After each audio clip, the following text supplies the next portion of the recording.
Hello everyone, welcome to my video essay on Zora Neale Hurston's short story Sweat.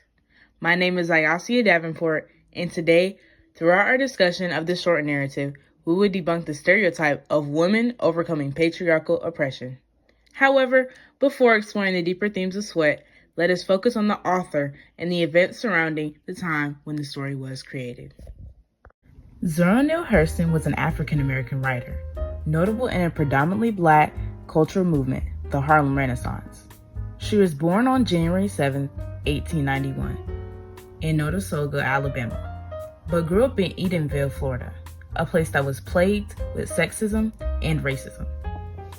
According to Ramana Devika, writing was historically classified as masculine, associated with paternalism, creation, and even godliness.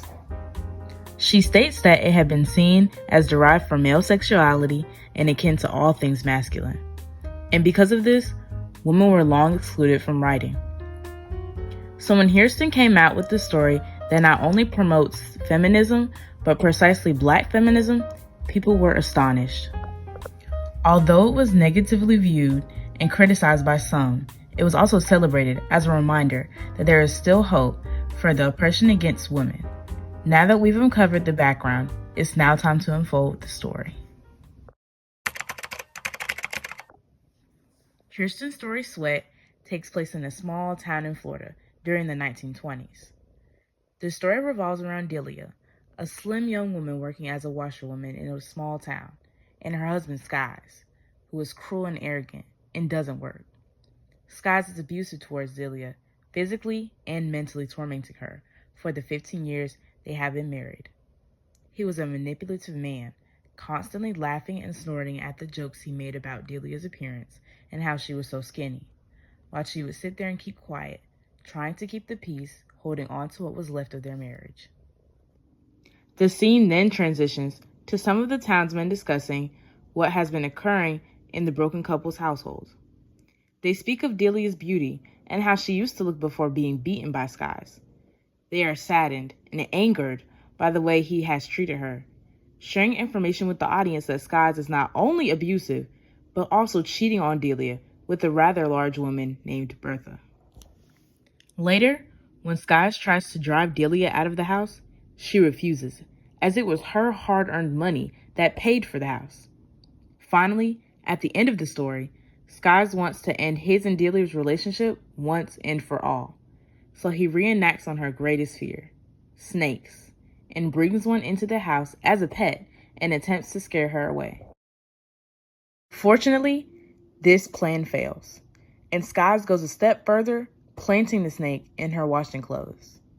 On the bright side, Delia escapes the wrath of the snake and hides in a safe place. Unfortunately for Skies, the snake grabs a hold of him and pierces him in the neck. This inflicts a venom that slowly kills him, while Delia watches, ignoring his cries for help.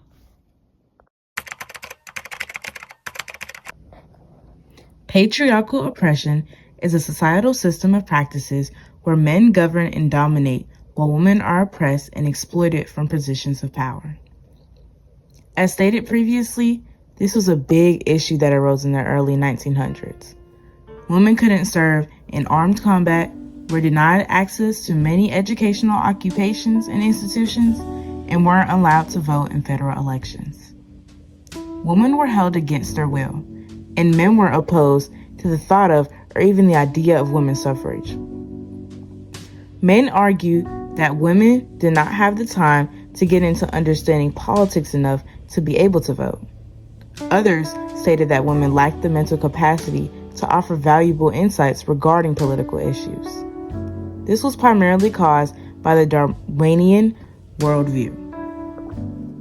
The National Library of Medicine states, a review of the prominent late 19th century biological writings reveals that a major plank of early evolution theory was the belief that women were intellectually and physically inferior to men.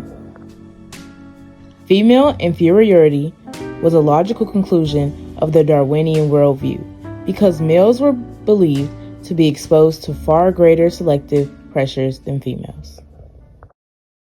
It wasn't until 20 years later that women would finally have a slight voice in their rights.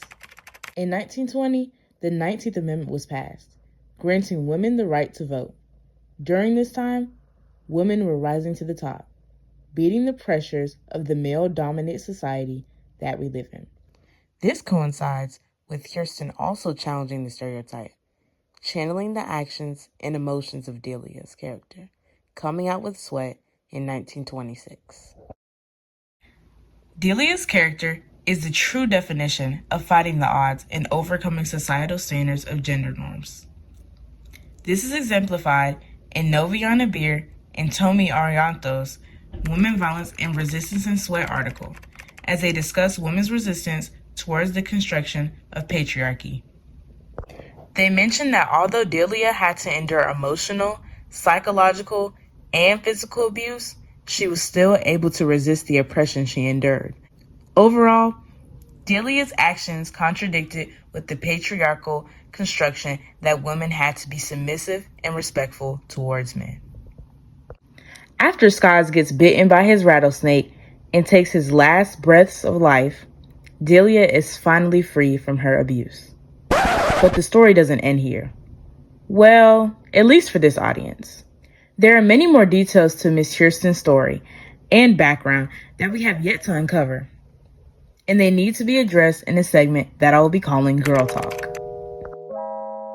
Ironically, I got the name Girl Talk from the final article that we will be debunking in relation to our stereotype.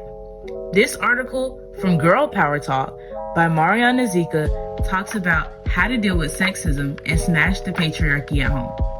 They give their audience 4 ways to deal with sexism at home, and Hurston covers all of them throughout her development of Sweat. 1. Inform and educate. Most people are unaware that their behavior reflects, internalizes sexism and misogyny.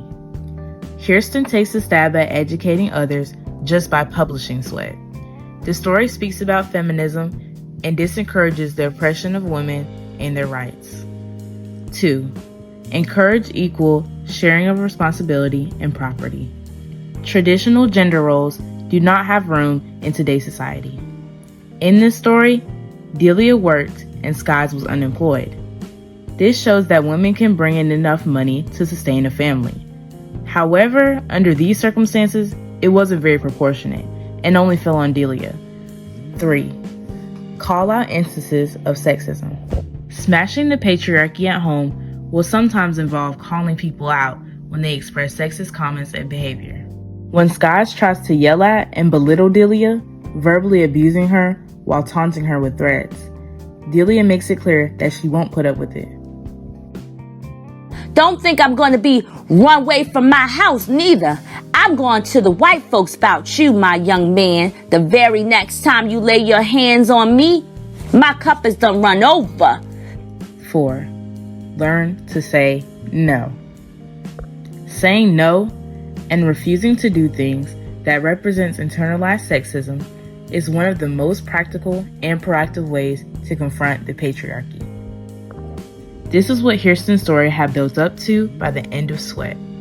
Delia had finally learned to say no to Skies and became the art to fearlessly overcoming the oppression of her patriarchal master. Ultimately, Zora Neale Hurston's Sweat perfectly depicts women overcoming patriarchal oppression. Constantly enduring immense suffering and abuse from her husband, Delia had once been filled with great fear and distress for 15 long years. However, with her resilience and inner strength, she finally arose above his cruelty. This short story had such a big message that it paved the way for feminism and self-liberation. So now to conclude this segment, I will end with a quote from Beer and Arianto's article. Even though many have been challenged and criticized by various groups, women have proven, with the hard work and knowledge they have, to advance in social life today. Thank you for watching. Here are the sources and references in my video essay. I hope you enjoyed it, and I'll see you in the next video.